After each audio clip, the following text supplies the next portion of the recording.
Hey everyone, welcome back to the channel. In today's D&D Horror Stories video, we have a tale of a DM that kicks a player from the table due to rolling high rolls he didn't want them to make. And an example of what happens when there's a pretty awesome premise for a game, but it is executed badly. But first, look at this guy. He's the algorithm golem. The dragon is on sabbatical. He is powered by your likes, comments, and subscriptions. I need him powered up to protect me since my neighbor is hunting me down for pooping on his lawn. So please, help to power him up by doing those things so, I don't die. Anyways, with that said, let's get right into the stories. I deceive the gods and get kicked out of the session for it. By Reddit user, not even close to normal. A little bit of backstory before the tale. This was my first campaign that I was part of, my introduction to D&D. To this day, this tale has made me very cautious on how I build characters and even go into new sessions. I am also able to admit that I am not without fault here. I definitely said some things I probably shouldn't have said, and took a lot of advantage with certain things. Disclaimer: all names have been changed to protect everyone's privacy. The cast: me, D&D virgin, wide-eyed newbie, meticulous note-taker, lover of lore and good stories. Usually that member of the friend group who walks behind the others when the sidewalk is too narrow. The party's high elf rogue.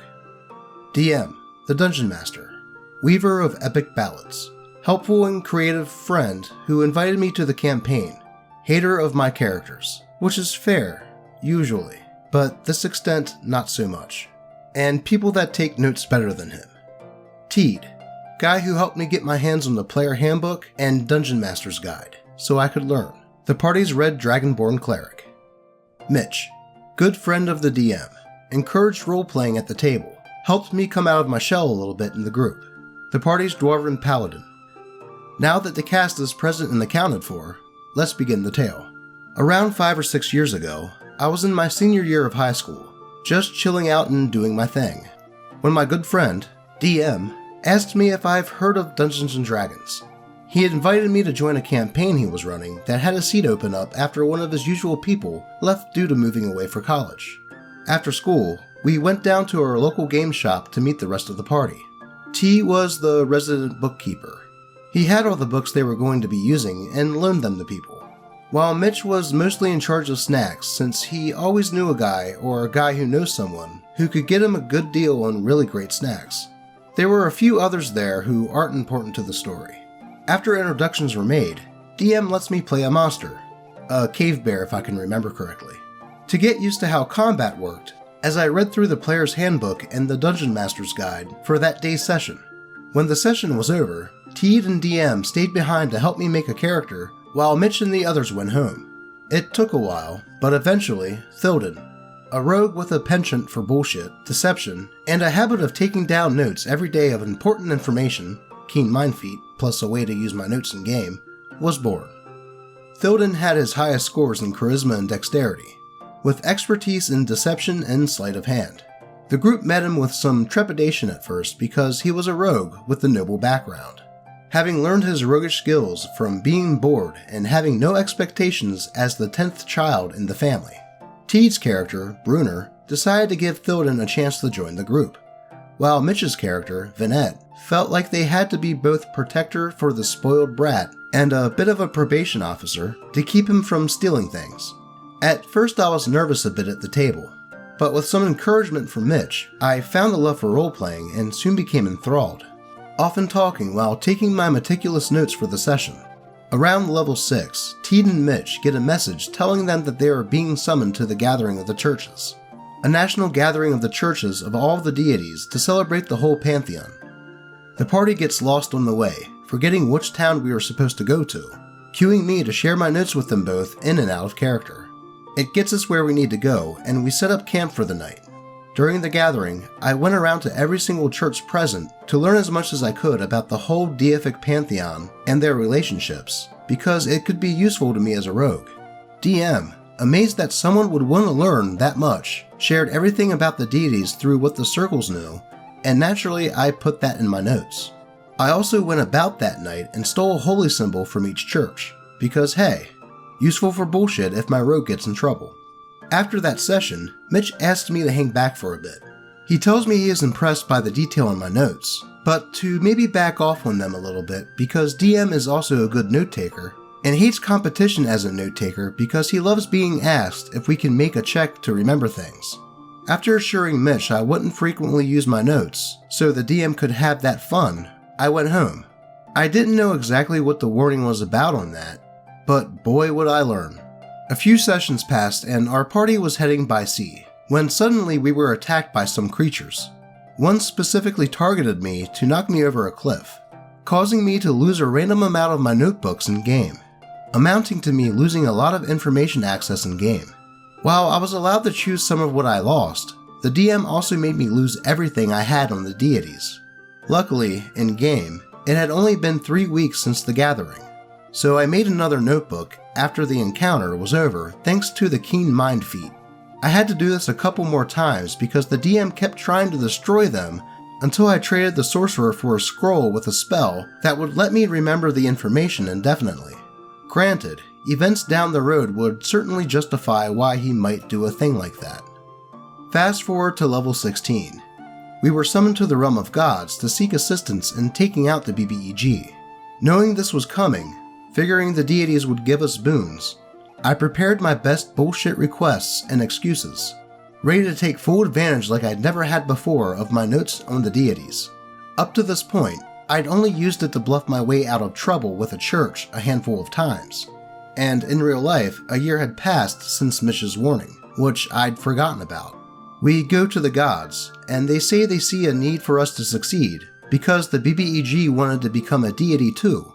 But the BBEG was universally hated by all but a few of the gods. But the vote had been passed to help us by granting boons. The dissenters of the choice did not want to help, so they didn't give us anything. Only 2 deities refrained.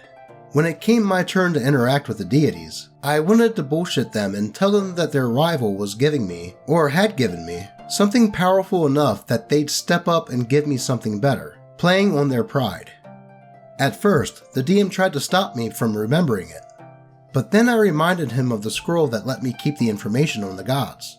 Quote, "Okay, fine, but you'll have to roll at least an 18 on the d20 to bullshit the gods that much." So I rolled for each deity after RPing what I'd wanted to say, referencing my notes from the gathering, and each time, my die came up at least 18, having 2 cases of nat 20s on deception for the pantheon of 10 participating deities. This gave me some pretty broken boons, and was it wrong to take them? Maybe, but I didn't realize at the time how bad it was. A little later in the session, and we came up against what is supposed to be a really powerful foe, whom I made cry like a little bitch with the power of the boons from the gods, leaving DM looking pissed. I realized how hard this would make the game for the DM, so I asked if I could talk with them, in private, after the session. The end of the session rolls around, and the DM still looks very pissed off at me. I said, "Hey DM, I realize I've kinda broken the game with the boons from the gods." He responded, "No shit, jackass, I think your dice might be loaded." I then replied, "No, they're not loaded, and you can check them yourself. Anyway, not what I'm trying to say. Maybe we could retire Thilden and have him be accepted as a deity, or we could have him be on the run from the deities when they figure out he bullshitted them, and I could roll up anew." He cut me off. "No, I think it's best if you left the group." That hit me out of left field, and kinda pissed me off. I was trying to work with him to make it easier for him and still play at the table. Back then though, I had a bit of a chip on my shoulder and a temper to boot. I'm not proud of how I came at him, and admittedly should have just said okay and got my shit and left. Instead, I argued. Quote, "Why? All I did was use the information I had the way my character would have." He responded, "You shouldn't have had that information to begin with. Keen mind only goes so far, and you stole the scroll meant for the sorcerer to memorize something very important to him." I replied, "No, I traded for it. Gave him enough money to commission another one of those scrolls in addition to a staff I had found. Plus, you let me roll for it. If you don't want that shit to happen, do not let me roll for it, asshat. If you make me roll for it, you leave it to the will of the dice and have to abide the results." To that he responded, Those rolls were extremely unlikely to happen like that. I never thought you'd do it. Then I said, well, I certainly tried to do it, and guess what? I fucking did it. Mathematically improbable, but still possible. When it impossible, don't let me roll.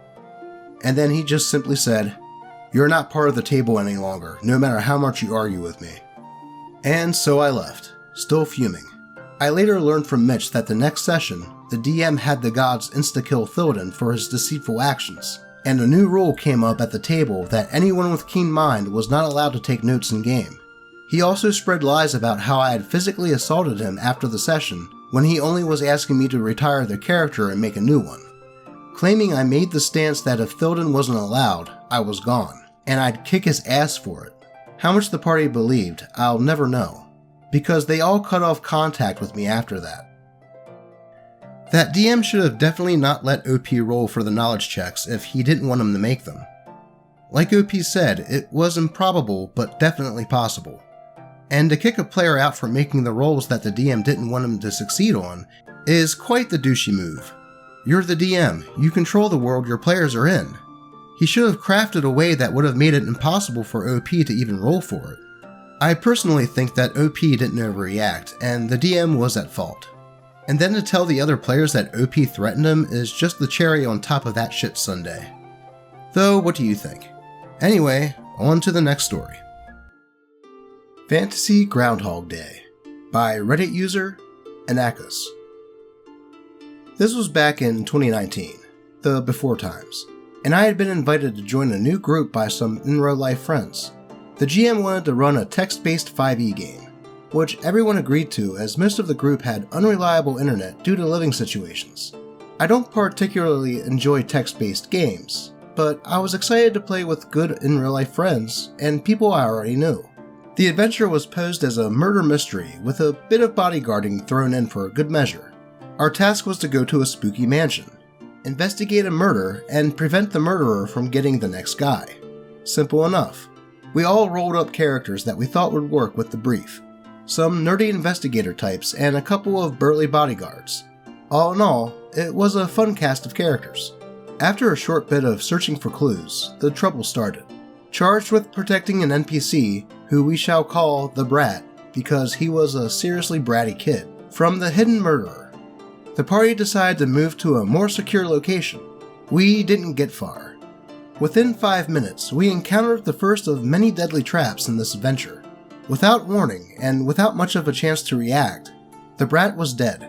However, in a sudden twist, our sadness at failure became joy. The party opened their eyes and were stood exactly where we started our adventure, just moments before our investigation began. Every time the Brat died, we'd loop back to the beginning. Hey, that's cool, we thought. We were wrong. What ensued was a seemingly endless cycle of failure, often with no chance of overcoming any obstacles. The GM was open about his intent. Everything we faced was too deadly for us to actually overcome, so we just had to keep notes of where we had been in each time loop, and, well, not go there again. That seemed easy enough and was, on paper, a pretty cool idea for a game. However, we had a pursuer. Our murderer turned out to be a supernatural monster, which followed us wherever we went in every time loop. It would turn up wherever we went at any point in any time loop, insta-kill the Brat, forcing us back to the beginning of the loop, phase through walls, stretch its limbs, longest melee attack I can remember, 60 foot, regenerate so fast that nobody in our level 4 party could harm him. I'll save some space here. If you can imagine some kind of ridiculous overpowered ability, I guess that it could do it. This monster existed for no reason but to turn up whenever the GM wanted, meaning that even when we were succeeding at avoiding the previously encountered dangers, we were doomed to loop whenever he felt like it. For the next 8 months, we looped and looped and looped and looped and looped and looped and you get the idea. The mansion was our in-game prison. While the game itself became a prison for its players, there was no escaping Fantasy Groundhog Day. Frustrations were high, and bad behavior from players started becoming the norm. Playing via text was slow, and the constant looping was disheartening. In-game disputes would often end with PvP, egged on by the GM. With one player, let's call him Mr. PvP, outright attacking PCs over small disagreements. My own character was victim to this twice, being left for dead on both occasions. I snapped. This game was not fun. I, admittedly rudely, asked the GM out of game what he wanted from us. I accused him of wasting our time and practically begged him to stop encouraging Mr. PvP to attack the other players. After he refused, I told him I quit. He begged me to stay and promised that everything would make sense soon and that we were almost finished. I caved and carried on playing.